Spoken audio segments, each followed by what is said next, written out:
G'day, Dave here. Merry Christmas. We've been working our way through from the beginning of the Bible, looking at God's plan for Christmas. We've seen how he put plans into effect and how he's keeping his promises. We've looked at the beginning of the New Testament. Particularly, we've looked at Luke and at Matthew, which both record the birth of Jesus. And we've been looking forward to that Christmas day. Well, here we are. But I don't want to look at Matthew and Luke today. I want to do something a little bit different and look at John's Gospel. Now, John doesn't have an account of the first Christmas, but he gives us an insight into what that Christmas is about. And he describes it as God bringing his light into the darkness. That when Jesus enters our world, he brings light into the darkness. Now, I can't imagine what it would be like to be born blind, to be born without any sense of sight whatsoever. I do have some friends who are blind, at least legally or functionally blind. They can see a little bit, my friends. They can kind of look closely at a large print book with magnification and light, and they can make out what it says. Some use Braille. They can make sense of a picture on a large TV screen.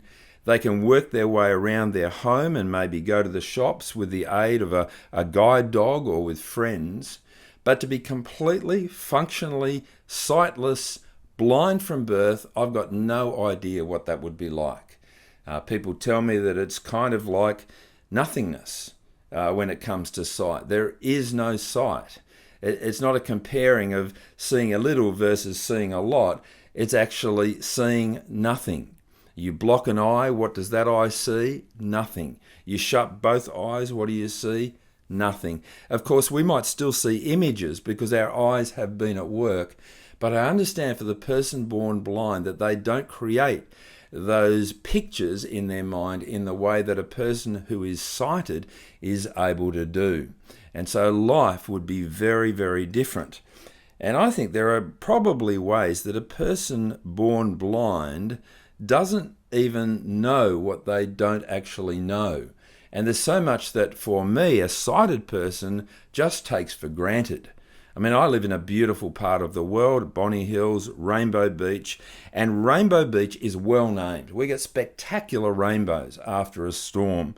There's the ocean, there's the waves, there's the beauty of the sky, there's the colour of the sea, there's the clouds, there's the dunes, the beach. There's so much going on, and it's full of rich colour. And at this time of year, spring and leading into summer, the Christmas bells are out, the grass trees are growing, post fires when the blackened trees are now bristling with green.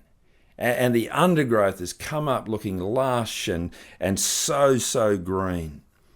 And of course, there's the sunsets and the sunrise and the beauty of the sky and its colour change. There is a beautiful palette out there that the person with sight can see. We can make the difference between night and day. We know the difference between light and darkness. And we can see the colours of Christmas. See the reds and the greens and the tinselly silver and the gold and the different coloured baubles. It's interesting, we've been out over the last few nights and we've seen some of the houses that have been done up around the Port Macquarie region, and they are spectacular.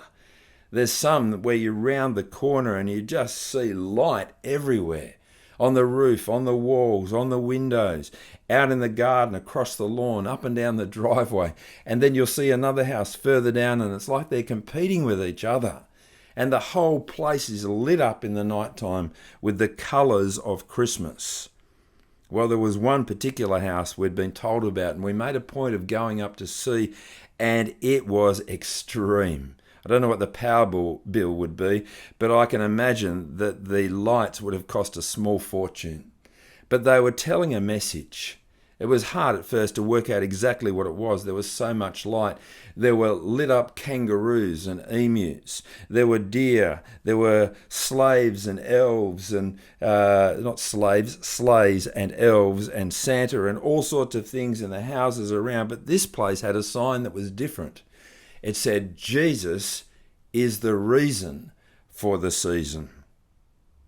But you know, if you'd been born blind, you'd see none of that. You wouldn't be able to appreciate what's going on unless, of course, there was a lot of explaining. but you'd never totally appreciate, because you had not yet experienced what that is. Well, friends, the Bible tells us that we are all born spiritually blind.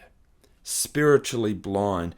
That is, we're living in darkness, a spiritual darkness. And because that's all we've ever lived in, there's a sense in which we don't know what we don't know. But God tells us in his word.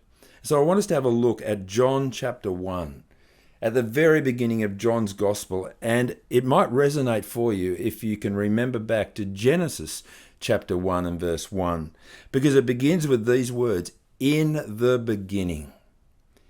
In the beginning was the Word, and the Word was with God, and the Word was God. He was with God in the beginning. Here is a picture of a word. What is a word? How can there be a word? And how can that word be God and be with God? Well, we need to understand what's going on. So we keep reading. He was with God in the beginning, and through him all things were made. He's the creator, this word.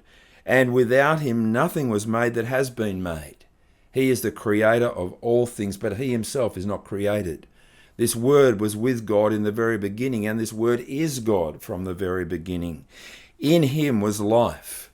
The word is the source of life from God, and that life was the light of all mankind. And the light shines in the darkness, and the darkness has not overcome it.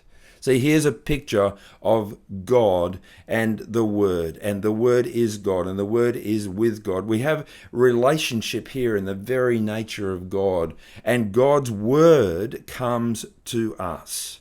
If you jump down to verse 14, the Word became flesh and made his dwelling among us. The Word became flesh and made his dwelling among us, and we have seen his glory, the glory of the one and only Son, who came from the Father, full of grace and truth. See, John 1 introduces us to the fact that God's Word is actually God's eternal Son. And he chooses to enter into our world, to become a human being. The Creator becomes a part of the creation. On that very first Christmas, God becomes a creature. He doesn't cease to be God, but he takes on our humanity. He's born of Mary.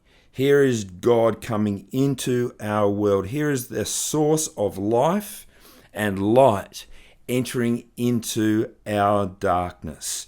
He is breaking into our world, is Jesus. Now, there's an advance party that we might get ready for the arrival of the light entering into the darkness. And so we hear about John, who we know as John the Baptist. And we heard a little bit about John the Baptist as we were working our way through God's promises, that God made a promise to Elizabeth and to Zechariah that they would have a boy.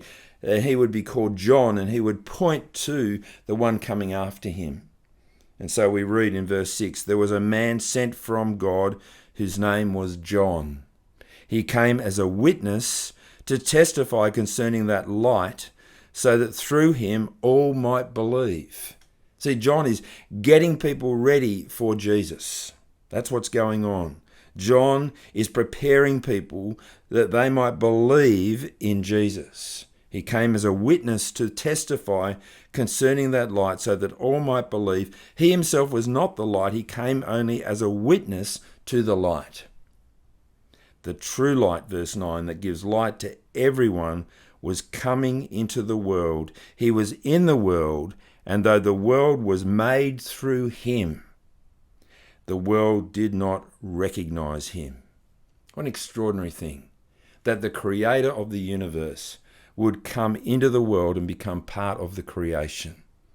That when you're looking at a baby that is born and lies in a manger, you are looking at the Creator becoming part of the creation. Wow. That God, who threw the stars into space, who put this whole universe together, who created all of mankind, should be born of a woman.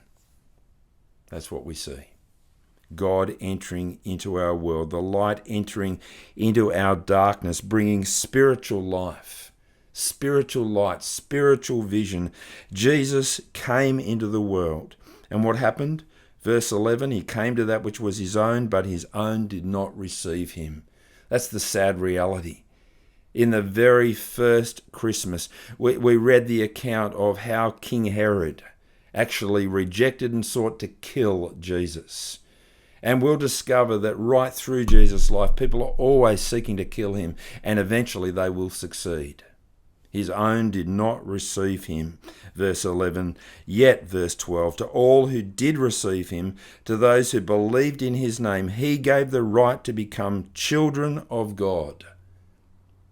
You see, God comes into our world in Jesus, so that if we will believe in him, if we will receive him, if we'll accept him, if we'll trust him, then he gives us the right to become children of God. Friends, 2020 has been a particularly dark year, hasn't it? I mean, we began the year in darkness with the smoke haze that was covering our land. We entered soon after that into the darkness of a virus causing fear and panic, a virus that led people into lockdown, people staying in their own homes, a virus which led to a death count that is rising even to this day in astronomical ways. A great darkness is 2020.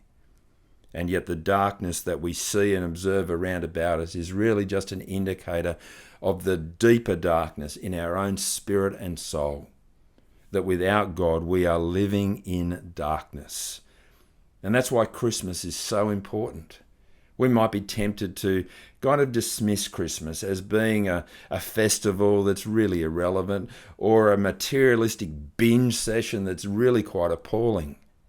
Or we might be tempted just to sentimentalize the gathering together of family and of friends, and that's a great thing, but it's not fundamentally what Christmas is about. Christmas is about God bringing his light into the darkness, into dark places, into dark hearts.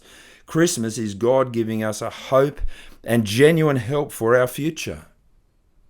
He's giving light to our souls, to our lives. He's enabling us to know the love of God. Friends, Christmas is God sending his light to give us spiritual clarity, to open our dark minds and hearts, to give us the life that comes from God's light. To actually know God, to know the one who's come in grace and truth, to know the forgiveness of God, to enter into the family of God. See, Christmas is the light of God for all who will receive Jesus, who will believe in Jesus. It's a great message. It's a great hope. It's a great time that we might trust in God's light come into our world. And so as we trust in the light of life, we come to discover and to see spiritually for the first time. As we put our hope and our trust in Jesus, so our spiritual vision opens up and we see what life is truly about being made by God for a relationship with God, about being redeemed by God from the darkness and slavery of our souls. See, Christmas is a message of tremendous hope. It really is a message of peace with God. It's a message of joy for all who will trust in Jesus. Friends, if you don't know God, if you don't have a relationship with God, if you don't know the forgiveness of God, if you don't feel a part of the family of God, then you are still living in spiritual blindness, and you probably don't know what you don't know. And so I urge you this Christmas to take hold of God's promise, to unwrap his present for you, to take hold of the message of Jesus, to humble yourself before your King, and to step into the light by receiving Jesus and trusting in him.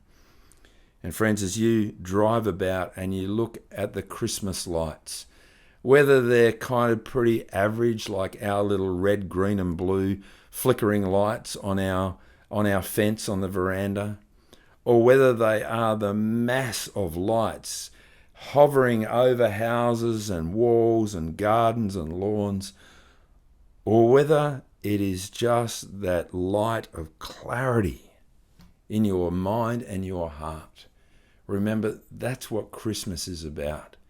God sending his light into the darkness. Jesus is the reason for this Christmas season, that we might have life and light in the darkness. Friends, as you look at Christmas lights, look beyond the elves, the reindeer, the sleigh, at Santa, at the candy canes, and at all the cute little messages. And remember that Jesus is God's light sent for you and me. How good is that?